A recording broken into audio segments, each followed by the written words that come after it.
네, 여러분 반갑습니다. 반갑습니다. 네, 금강경 전 시간에 이어서 163페이지 문희와 문수. 167페이지예요. 맞습니다. 네, 부처님을 태우는 스님. 이제 볼까요? 그러므로 여러분은 절대 상에 사로잡혀서는 안 됩니다. 일단 상에 사로잡히게 되면 뒤에 가서는 정신병으로 이어질 수도 있습니다. 여러분께 재산 말씀드리고 또 경고합니다만 절대로 상에 사로잡혀서는 안 됩니다. 선종이 이어져 내려오면서 후에 이와 관련하여 단 하나가 나무 불상을 태우다라는 고사도 생겨났습니다. 단하선사는 마조 도일의 대제자로서 이미 방장을 맡고 있었습니다. 겨울이 되어 날씨는 추운데 땔감이 없자 대전에 있던 목불을 끄집어 내려서는 쪼개서 불을 지폈습니다. 절 살림을 맡아보던 스님이 와서 그것을 보고 깜짝 놀랐습니다. 깜짝 놀랐겠죠. 목불을 이제 불을 지폈으니 쪼개서. 부처님을 태우다니 그 죄가 얼마나 큰지 모르는가. 인과가 있을 것이야. 그런데 이상하게도 그렇게 말하는 순간 그 스님의 수염과 눈썹이 그 자리에서 떨어져 버리는 일이 생겼습니다. 피부 한 층이 벗겨져 나간 것입니다. 부처님의 상은 단아가 태웠건만 인과의 도리는 그 일을 나무란 사람에게 떨어졌습니다. 선종의 묘한 공안입니다. 이건 역시 진정한 불법은 상에 집착하지 않는 것임을 설명합니다. 그러므로 여러분이 공부할 때는 결코 상에 사로잡혀서는 안 됩니다. 일단 상에 사로잡히면 아주 엄중합니다. 그러니까 그 중요한 불상을 성상이죠. 성상을 태웠는데도 그럴 수가 있나? 너는 인과가 있을 거야. 그러니까 벌 받을 거야. 이제 이랬는데 그렇게 말한 스님의 수염과 눈썹이 떨어져 나갔다는 거죠. 그래서 이제 그런 형상에 사로잡히지 마라. 그래서 엄중한 이제 상에 떨어지지 말라는 엄중한 저 법문이죠. 부처님의 이런 설법에 대해 이 품에서 수보리는 회의를 표합니다. 수보리가 말합니다. 부처님께서 이렇게 말씀하신 후 중생이 그 말씀을 듣고서 특히 금강경과 같은 이론이 후세에 전해졌을 때 참다운 믿음이 생겨날 수 있을까요? 그들이 과연 믿을 수 있을까요? 중생들은 부처님을 믿으면서 모두 상을 붙들고자 하는데 완전한 상에 사로잡히지 않는 것이 과연 가능하겠습니까? 부처님이 수보리에게 말합니다. 그러니까 수보리는 후대의 사람들이 믿겠느냐 이 일을. 부처님 상을 보면 벌써 거기에 집착하고 절하고 뭐가 되게 해주세요. 중생이 미혹해서 그럴 건데 과연 믿겠느냐. 가능하겠느냐 이제 이렇게 하니까 부처님이 수보리에게 말합니다. 그렇게 말하지 말게. 이어서 부처님은 예언을 합니다. 이제 500년 후 예언을 볼까요? 열애가 멸한 뒤 후 500년 후 지계해서 복을 닦는 자가 있어서 이 구절을 진실한 것으로 생각해 신심이 생길 것이다. 마땅히 알아야 한다. 이 사람은 한 부처, 두 부처, 세 부처, 네 부처, 다섯 부처에서 선의 뿌리를 심은 것이 아니라 이미 헤아릴 수 없이 많은 부처에서 선의 뿌리를 심어. 여기까지 원본이 돼 있죠. 그래서 이는 아주 엄중합니다. 일체의 상이 없으며 일체의 상에 집착하지 않아야만 비로소 부처라 말하기 때문입니다. 만약 귀신의 상에 떨어져 하루 종일 그 경계에서 소란을 피워댄다면 스스로 상에 집착하는 길로 접어드는 겁니다. 사소한 일로 번거로움을 자초해 이미 마도로 떨어져 버립니다. 이 때문에 수보리는 부처님께 묻습니다. 부처님께서 이렇게 말씀하신 것으로 후세 사람들이 제대로 이해하고 또 진정으로 믿을 수 있겠느냐는 겁니다. 부처님은 그렇게 생각해서는 안 된다고 말합니다. 열애가 멸한 뒤 500년 후에, 그런데 여기에 왜 500년이라 했을까요? 부처님이 세상에 있던 시기를 정법시대라 하며, 그러니까 부처님이 살아계실 때는 이제 정법시대를 한다는 거죠. 바로 불상과 불경이 있는 시기입니다. 불경이 모두 없어지고 단지 미신만 있는 시기를 말법시대라고 합니다. 그럼 부처님이 생전에 계실 때를 상법시대. 부처님이 이제 열반에 들고 들었어. 열반에 들고 500년 동안은 부처님 상도 만들고 탕화도 만들고 이렇게 해서 이제 그때를 이제 정법시대를 한다. 근데 이제 나중에 그런 것도 없어졌어. 이제 뭐 믿지를 않아. 뭐 미신들만 믿어. 이제 그때는 말법시대를 한다. 그래서 이제 그 500년 후라는 거는 경전에 이제 예시되어 있어요. 그래서 그러므로 부처님은 말합니다. 내가 세상을 떠난 뒤 500년 후에 진정으로 지계하고 수복하며 많은 선을 행하고 공덕을 쌓는 사람이 있어서 그 지혜가 열리면 이 말을 믿을 수 있을 것이니라. 부처님이 말한 500년 후라는 구절은 주로 후세를 가리킵니다. 이 밖에도 이 구절에 대해 많은 설명이 있습니다. 여러 방면에서 연구하고 추측하여 내린 결론이지만 여기서는 더 이상 언급하지 않겠습니다. 선행, 공덕, 지혜를 볼까요? 방금 서가모니 불은 이렇게 말했습니다. 어떤 사람이 지게하고 수계를 하여 복보를 닦아 복보를 성취한 후 비로소 무상의 지혜를 얻을 수 있다고요. 지혜란 한 개인이 얻을 수 있는 것이 아닙니다. 조금 총명하게 태어나는 것도 모두 한 생에 한 세대의 일이 아닙니다. 무상의 지혜를 얻고자 하나 이것은 구에서는 얻을 것이 아니라 닦아서 얻는 것입니다. 그러니까 나 이제 지혜를 구하고 싶어. 막 내 지혜를 구할 거야. 이렇게 구해서 얻어지는 게 아니고 닦는다는 거는 뭐죠? 불법의 법에 의한 이제 행을.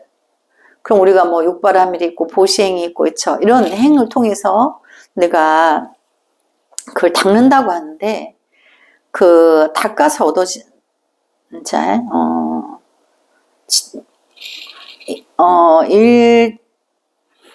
닦아서 얻는 것입니다. 일체의 선행과 공덕을 닦아야만 비로소 무상의 지혜를 성취할 수 있습니다. 그러니까 선행은 이제 바른 공부 수행을 말하는 거죠. 그 다음에 공덕은 뭐냐면 부처님의 이제 법신의 지혜 작용을 실천적으로 하는 거예요. 그리고 우리가 다른 말로 하면 법 공양이라 하는데 그걸 실천적으로 하는 걸 우리가 무주상보시라고 한다 했죠. 그래서 그것이 이제 공덕이다. 공덕은 덕은 복덕과 공덕이 있다고 했죠. 복덕은 복을 지은 것은 그 인과의 법칙에서 내가 지은 대로 받게 돼 있어. 내가 받기 싫어도. 근데 그거는 죄를 지우지는 않아요. 근데 이제 공덕은 죄를 지운다 그랬죠. 나의 과거 전생의 죄를 지울 수 있다는 거죠. 그러니까 그것이 이제 그 공덕은 다른 말로 하면 무주상 보시를 말하는 거고 대자대비가 지의 반주를 일으켜서 미혹한 세상을 연민하여서 지옥에 빌 때까지 성불하지 않겠다는 이제 행을 하는 거죠. 그래서 지혜는 깨달아 얻는 것입니다. 지계와 수복으로부터 오는 것이 아닙니다. 계율을 지키는 것이 누적이 되고 거기다 악을 행하지 않고 선을 받들어 행하는 수복이 더해질 때야 비로소 진정한 대복보인 대지혜를 얻을 수 있습니다. 부처님은 여기서 특별히 제시합니다. 열애가 멸한 뒤 500년 후 지계와 수복을 행하는 자가 있어서 비로소 요래의 말을 믿을 수 있을 것이라고요. 500년 후의 문화는 더욱더 변할 텐데 이것이 큰 문제입니다. 저는 자주 젊은 사람들과 이 문제를 토론하곤 합니다. 물질 문명으로 말하자면 시대가 흐를수록 더욱 발전합니다. 그러나 인문이나 도덕, 정신적인 측면은 시대가 갈수록 오히려 타락하고 퇴보합니다. 그러므로 현재 우리가 시대의 진보를 말하는 것은 물질 문명의 측면입니다. 불법은 인문적 관점에서 시대를 보고 있습니다. 500년이 지나면 사람의 지혜가 더욱더 흐려져 말법 시대에 이르면 사람의 경우 12살이 되면 아이를 낳을 수 있고 또 두뇌가 비상하게 발달한 반면 사지나 손발은 갈수록 작아집니다. 지극히 총명하나 지혜가 없어서 초목조차 사람을 죽일 수 있을 겁니다. 말을 바꾸면 재능과 질병, 전쟁이 수시로 존재하는 때가 말법의 시기입니다. 우리는 아직 여기에 이르지 않았습니다. 500년 후 선을 행하고 복을 닦은 자가 있어서 불경의 무릇 모든 상은 다 허망하나니 만약 모든 상이 아님을 본다면 곧 열애를 보리라는 설법에 대해 능히 믿음을 가질 수 있고 또 능히 주의할 수 있다면 비로소 진정한 반야의 지혜가 드러날 겁니다. 그렇지만 이것은 대단히 어려운 일입니다. 사람들이 종교를 믿을 때는 모두 형식적인 것을 중시합니다. 그런 중 태반은 무엇을 바라는 마음으로 얻을 수 없는 것을 구하고자 합니다. 사원에 가면 절하는 사람들이 많습니다. 이전 같으면 1,000원 정도 족하던 것을 지금은 적어도 10,000원쯤은 드려야 할 겁니다. 큼직한 바나나 송이와 떡을 사고 향을 한 뭉치 사 가지고 와서는 음식을 올리고 향을 피우고 절을 합니다. 그러면 신명께 빕니다. 남편을 잘 보호해 주시고 건강하도록 해주시고 복권이 당첨되도록 해주시고 사업이 번창하도록 해주시고 모두 잘 되도록 해주십시오. 그런 뒤 바나나를 도로 가져가 야금야금 먹습니다. 보십시오. 쥐꼬리만한 돈을 내놓고서 요구하는 것은 이렇게 많습니다. 아, 예나 지금이나 똑같죠. 그래서 제가 만약 부처님이나 신이라면 이런 것들을 도무지 이해하지 못할 겁니다.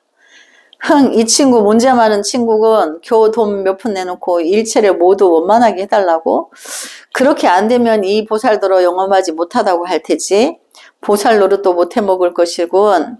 바로 옛사람의 다음 같은 시와 같습니다. 하늘 노릇도 참으로 하기가 어렵다는 겁니다. 너무 하늘을 타다니까 그렇다는 거죠. 하늘 해 먹기도 어려운 사월이여라.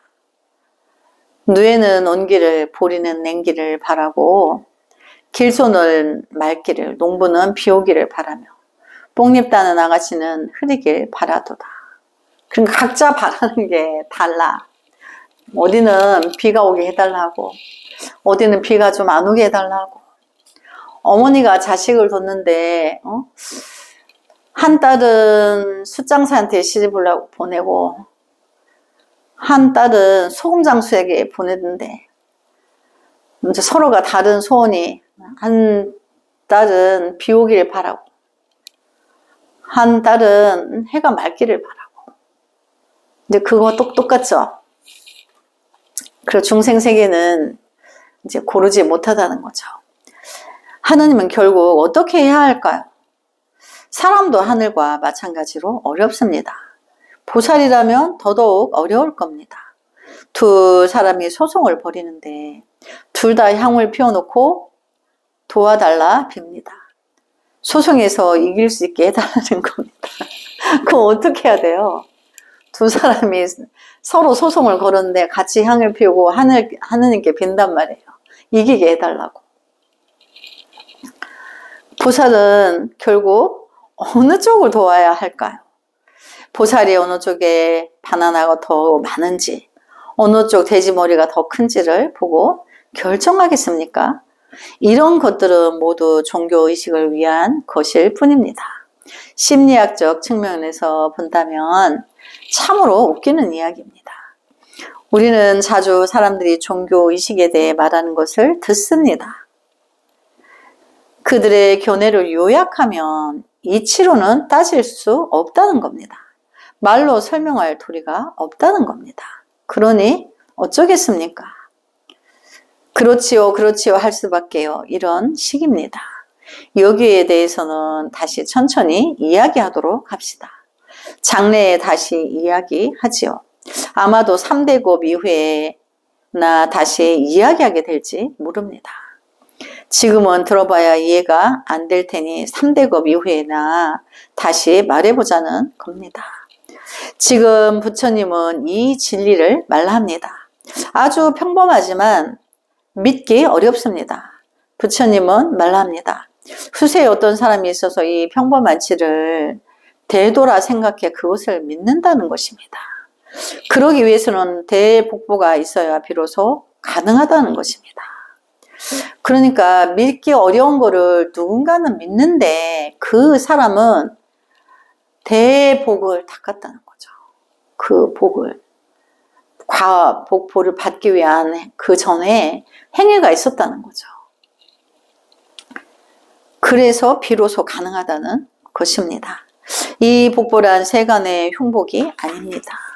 소위 믿음이 생긴다고 할 때 믿음이란 미신이 아니라 이성으로 믿는 바른 믿음입니다.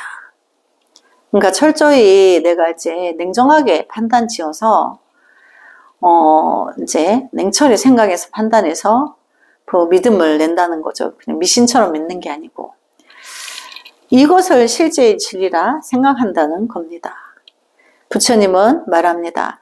그대는 알아야 한다. 장래 세상의 이런 사람은 단지 한 명의 부처, 두 명의 부처, 세 명의 부처, 네 명의 부처, 다섯 명의 부처와 같이 지내면서 선의 뿌리를 내린 것이 아니다. 이런 사람은 한 생이나 한 세대의 지혜를 닦아서 된 것이 아니다. 그는 이미 얼마나 많은 생애 동안 얼마나 많은 청취자들 밑에서 배웠는지 모릅니다. 그는 이미 무수히 많은 선행을 하였으며 이렇게 큰 선의 뿌리를 심어 놓았기 때문에 그토록 큰 지혜를 타고나는 것입니다. 그러니까 우리는 지혜를 구하죠. 중생이 내 문제의 업을 해결하기 위해서 지혜를 구하는데 그 지혜는 어디서부터 온다는 거예요? 믿음에서 온다는 거예요. 믿음.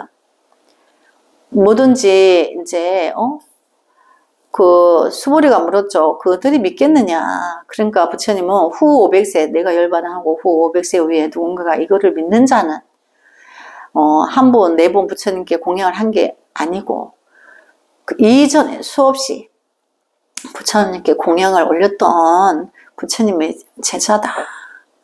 그렇게 했기 때문에 믿음이 생긴다는 거죠. 근데 이제 그런 복보가 없다면 금생에 믿지 못하여서 이제 성불하지 못한다는 것을 말하는 거죠. 참되구나 하는 믿음과 머무는 바 없음. 이 구절을 듣거나 한 생각만으로도 참되구나 하는 믿음이 생길 것이다. 그 믿음이 있었기 때문에 생긴다는 거죠. 수불이에요. 열애를 모두 알고 본다. 이 모든 중생이 이렇게 한없는 복덕을 받을 것이다. 그래서 그 믿음을 내서 그 수행을 실천하는 자는 지혜가 이제 열린다는 거죠. 이런 사람은 방금 내가 말한 모든 상은 다 허망하나니 만약 모든 상이 아님을 본다면 곧 열애를 볼 것이다. 라는 말을 믿을 수 있을 뿐 아니라 심지어 한순간에 참되구나 하는 믿음이 나타날 수 있다. 그러니까 어떤 진실한 그 본문 내용을 보고 진실하다고 믿는 그 찰나에 내가 지혜가 열리지만 그 믿기까지는 내가 과거 전생에 닦은 수행 공덕이 지대해서 믿게 되는 거다. 이거를 말씀하는 거죠. 그래서 불법은 우리 이제 거기 수행자들과 스님들도 공부하는 수행자들을 스님들이나 제가 불자들이 보면 그냥 믿음 없이 들어가는 경우가 허다해요. 근데 이제 진실로 믿어서 하는 사람은 그 절을 한번 하는데 포스가 달라요. 그 한 번의 절을 하는데 그토록 지극히 하고 또 염주를 들고 뭐 심묘장으로 대단하게 주력을 한다. 그 주력을 하는 그 사람의 얼굴에 그 환희심이 이로 말할 수 없어요. 그 믿음에서 오는 기쁨이에요. 혜안이 열리니까 기쁜 거죠. 그래서 이제 우리가 과거에 그걸 선업이 없었다 하면 지금부터라도 믿음에 대해서 내가 선과가 이제 다음 생에 내가 선과가 이어지도록 믿는 게 굉장히 중요한 거죠. 이 점을 특별히 주의해야 합니다. 참되구나 하는 믿음을 갖기는 아주 어렵습니다. 바른 믿음이 아니라 참되구나 하는 믿음입니다. 깨끗하고 변화무쌍하며 어떤 망념도 없는 심경이 없는 극도로 청정한 심지상의 종토에 이르러야만 비로소 참되구나 하는 믿음이 생겨날 수 있습니다. 만약 이런 사람이라면 한 생애를 참되구나 하는 믿음으로 일관할 수 있는 사람이라면 그는 이미 깨달은 사람이요 이미 진정으로 아무 곳에도 머물지 않는 경계에 이른 사람이며 한 생각도 잃지 않아 전체가 드러나는 경지에 이른 사람입니다. 금강경은 처음부터 머무는 바가 없어야 한다고 합니다. 그렇죠. 육조 스님이 이제 응모소주의 생기심 마땅히 머무는 바 없이 그 마음을 낼지니라. 내가 어떤 선행을 하는데 내가 거기에 집착하지 않고 그냥 선행을 하고 했는 그 자체도 지워버린다는 거죠.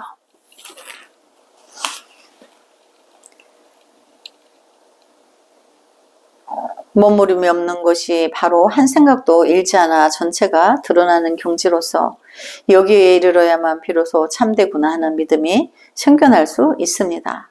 참되구나 하는 믿음이란 증득하는 것이지 이론적으로 이해하여 생겨나는 것이 아닙니다. 부처님은 말합니다. 수보리여 나는 모두 알고 있다. 나 역시 직접 이런 사람을 보았다. 그 자리에서 무슨 무상의 복덕을 얻어버린 사람을 보았다. 요즘 말로 하자면 진정으로 구원을 얻어서 대복부와 대공덕을 성취한 것입니다. 부처님은 단지 이 한 구절만을 말합니다. 그렇지만 우리는 이 진리를 증득하기가 지극히 어렵다는 것을 알고 있습니다. 이 지혜의 성취에 이르기는 더욱 어렵습니다. 그러니까 믿음을 통해서 지혜를 얻는다는 것에 대해서 이제 쉽지 않다. 그래서 이제 믿음을 강조하는 거죠. 그래서 모든 수행의 근본은 믿음이에요. 우선 처음에 와서 부처님 세계에 대해서 믿고자 하는 마음이 시초로 일어나서 거기서 모든 행들이 일어나게 돼요. 근데 믿지 않으면 내가 깊은 그 수행을 할 수가 없죠. 네, 오늘 여기까지 하고 다음 시간에 이어서 하겠습니다. 나무 서가모니불 성불하지 않겠습니다. 성불하지 않겠습니다.